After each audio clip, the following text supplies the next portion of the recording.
Саламатсыздарбы урматтуу менин каналымдын көрүүчүлөрү, силерди каналымдан көргөн абдан кубанычтамын. Бүгүнкү сүйлөй турган темабыз бул деген Иран Афганистан ортосунда болуп аткан кагылыштар жана Кыргызстанга коркунучу. Бүгүнкү биздин видеонун ушул өнөктөшү жана негизи спонсору бул деген Шаршеев жана өнөктөштөр деген компания. Биз деген 14 жылдан бери, 2014 жылдан бери бизнес пландар жазабыз. 100дөн ашык бизнес план жаздык. 25тен ашык бизнес пландар, миллиондогон долларга бааланган бизнес пландар инвестиция алынган. Жана ошол бүгүнкү күндө профессионалдык деңгээлибиз аябай жогору болуп, өсүп, акырындап эл аралык бизнес пландарды жазганга да үлгүрүп жатабыз. Эгерде сиздерге ушундай чет элдик инвестордон же болбосо биздин өлкөдөгү банктан кандайдыр бир финансылык каржы керек болсо, бизге кайрылгыла. Бул видеонун астында телефонду таштайм, ал телефондон WhatsApp менен жазышса болот. Жана ошол кошумча имейлди таштайм, электрондук адрести. Ага да кат жазып баарлашсаңыздар болот. Андай эмесе кеттик. Бүгүнкү күнү ушул билебиз, 2022 жылы болгон, 23 жыл бул жылы да болуп атат. Афганистан менен Иран кагылышып жатат. Афганистан менен Ирандын ортосунда ушул чек ара кагылышуулар акырындап саны көбөйүп жатат. Акыркы маалда ошо 18 пунктка Афганистан кол салды Иранга. Анын себептери эмнеде? Негизи анын себептери Афганистан экономикасын күчөтүү үчүн, сугат жерлерин көбөйтүү үчүн, өзү баягы бийликке келгенден кийин элге убадасын берген, ошол гүлдөтөбүз, сугат жерлерин көбөйтөбүз, айыл чарбачылыкты өнүктүрөбүз, бул деген тамак аш коопсуздугун, ушул маселелерин чечебиз деген убадаларын берген. Ал убадаларын эми чечиш керек да, ал убадаларын аткарыш керек. Ал үчүн Амударыянын суусун тозуп атат, дамбаларды куруп атат, атайын ушул дамбаларды куруп суу сактагычтар жасап атат. Албетте бул деген эмнеге алып келип атат? Амударыянын агымы азайып, коңшу Иран өлкөсүнө суу жетишсиз болуп атат. Иран өлкөсү ага нааразы болуп, биринчи мындай сөз түрүндө айтса да, Афганистандык лидерлер аны кабыл албай, анан Иран ошо ракета атакаларын жасап, провокация жасап, аткылоолорду баштап жатат да. Ошол аткылоолордун максаты ошо Афганистандын дамба куруу жолдор иштерин токтотуу. Албетте Афганистан ага ушундай аскерий түрдө жооп берип жатат. Бүгүнкү күнү эгерде жаңылыктарды карасак, мындай чоң согуш ачылып кетчүдөй, анан көп серепчилер айтат, көрсө Америка Кошмо Штаттары бекеринен 80 миллиард долларга бааланган куралды калтырып кеткен эмес турбайбы? Демек, булар алдын ала көргөн турбайбы? Жана алдын ала ушул маселени жаратыш үчүн ушул бүт куралдарды таштап кеткен турбайбы деген серепчилер да болуп атат да. Жөнөкөй элде ошондой пикирлерди айтып атат. Балким ошондой, бирок жалпы маалыматты байкасак, негизи ошо катачылыктын эсебинен жана ошол саясий катачылык кеткен себебинен ошол куралдар калган болчу. Анткени эң күчтүү армияны региондо түзүп атабыз деп Америкалык өкмөт жана Сенат ишенген деп айтылып атат да серепчилер менен. Эми ким билет, балким чын эле бул деген абдан көп кадамдуу атайын кызматтардын иши болгон. Бүгүнкү Талибанды Кытай колдоп жатат, Израиль кандайдыр бир колдоону берип жатат. Анткени бүгүнкү күнү ушул Иран чоң коркунуч Израилге туудуруп атат жана Иран тарабын ошо Кытай өзүнүн коопсуздугун караш үчүн Тажикстан менен Афганистанды колго алып койгон деп айтып жатат да, лидерлерине жардам берип, акча бөлүп, мындай курал жарактарды бөлүшүп, ушундай иш алып барып жатат деп айтылып атышат серепчилердин оозунан. Негизи ушундай болуп атабы же жокпу? Кыргызстан кандай коркунучтуу болот? Ошо эгерде биринчиден Афганистан менен Иран чоң согушка даярбы? Логистикалык тараптан чоң согушка даяр эмес деп эсептелинет. Анткени Афганистанда бул тамак аш, азык-түлүк коопсуздугу ичине мындай жетишсиз. Логистика деген бул эмне? Бул деген оқ-дарыларды ташыш керек, дары-дармек ташыш керек, тамак аш ташыш керек, суу ташыш керек. Жана ага жетиштүү түрдө бензин чыгарыш керек да, ошол ар кандай ушул күйүүчү майларды чыгарыш керек. Ушул баарын тейлөөлөрдү жасаган аябай жакшы, мыкты адистер керек. Андан сырткары, эгерде мындай айтсаңар, Афганистандын курал көтөрө алган желдеттер жетиштүү десе, толук жетиштүү. Бирок мындай узак убакытка чоң согуш башташ үчүн абдан көп ресурстар керек. Экономикалык жактан ал ресурстар жетишсиздей сезилет. Ирандын экономикалык ресурстары көбүрөөк. Ирандын логистикасы мындай боло алат да. Анан серепчилердин сөзү боюнча Иран чоң согушту алып бара алат. Чоң согушту алып барып, бир нече мындай күн керек болсо 2-3-5 жыл ошол логистика тараптан не керектүү нерселер менен өзүнүн аскер күчтөрүн камсыздай алат.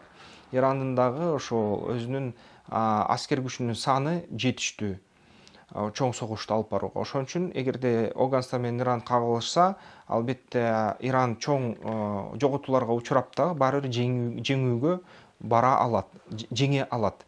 Бирок эгерде чоң согуштарды алсак, аяктан башка өлкөлөрдүн жардамынан көп көз карандылык бар да. Мисалы үчүн ушул согуштан жеңиш үчүн Иранга эл аралык санкциялардан чыгыш керек болот. Иран бүгүн эл аралык санкциялардын астында. Андан сырткары Иранга дагы баягы экономикасына көп салакатын кетирген санкциялар акырындап канын бузду да. Ошон үчүн Ирандын экономикасы толук кандуу иштей албай жатат бүгүнкү күнү. Ошону менен бирге Америка Кошмо Штаттарынын серепчилери эле айткандай, Ирандын эли абдан таланттуу, абдан жөндөмдүү, ресурстардын жетишпегендигине карабай Иран көп нерсени жасай алды да. Мисалы үчүн көп техникалык нерселер, газ счетчиктер, микрочиптер, релелер Ирандан өзүнүн чыгат. Ирандардын куралдарынын ичиндеги көп мындай чыгарылган жабдыктар Ирандын өзүнүн ичинен чыгып колдонулат да. Бул автаркиялуу экономика, өзүнүн ичинен иштеген экономика. Андан сырткары Иранды дагы ушул Америка Кошмо Штаттарга каршы колдоп, Кытай да көп нерсе менен жардам берген деп айтылат. Кытай эми Афганистанга да жардам берип атат, Иранга да жардам берип атат бирдей. Анан ушул эки шии жана сунни өлкө согушабы? Бүгүнкү күнү акыркы маалыматтарга ылайык эки тарап тең сүйлөшүүлөрдү баштады.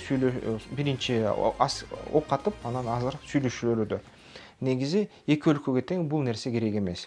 Афганистанга эми бул маселе туудурбаса, согуш кылуу, Иранга бул чоң маселе да. Анткени Иранга каршы Израиль иштеп жатат, батыш дүйнөсү иштеп жатат, анан Ирандын алсыздашына кызыктар алар. Ошон үчүн эгерде согуш ачылып кетсе, Талибан толук колдоо көрүшү мүмкүн, ыктымал да. Ошондо согуш аябай чоң болуп кетиши мүмкүн.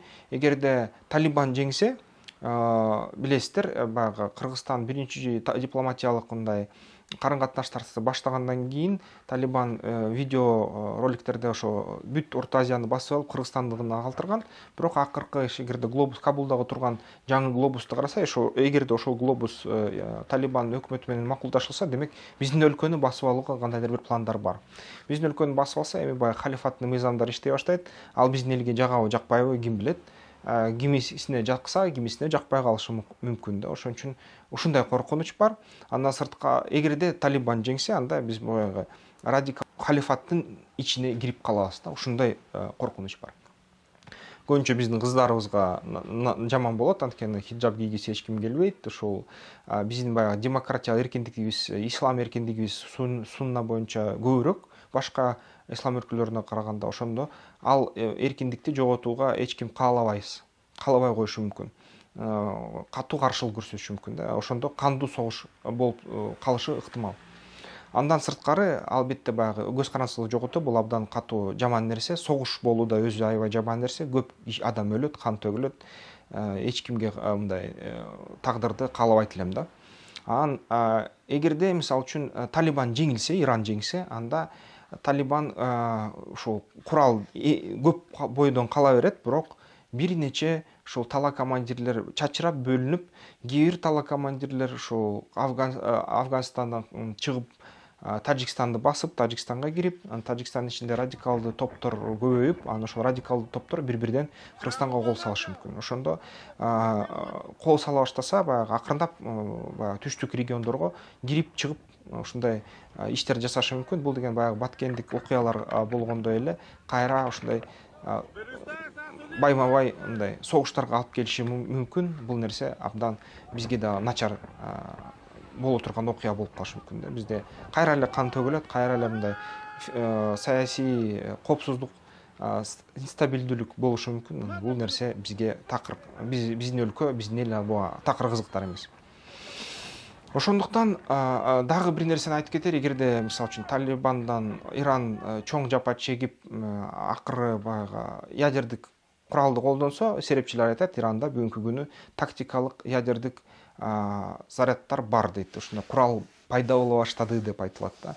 Демек эгер тактикалык ядерный куралды колдонсо, биздин түштүк аймакка радиоактивдик өзөктүк чаң келе баштаса, анда онкологиялык оорулар башталат, экология абдан бузулат да. Бул да нерсе болушу мүмкүн. Албетте, Кыргызстанга эмне кылыш керек азыр? Азыркы кезде ошо эгерде мүмкүн болсо, кыргыз дипломаттары баягы эки өлкөнүн ортосунда тынчтыкты орнотууга кандайдыр бир чакырыктарды салыш керек да. Дипломатиялык байланыштарды көбөйтүш керек. Согуштун ордуна диалог аркылуу жана мындай тынчтык трансформация аркылуу ал өлкөлөрдүн өзгөрүшүнө ошол жол алыш керек да. Андан сырткары Кыргызстан өзү дипломатиялык ишти жасагандан сырткары бизге дагы армияны күчөтүш керек, чек араны жакшылап караш керек.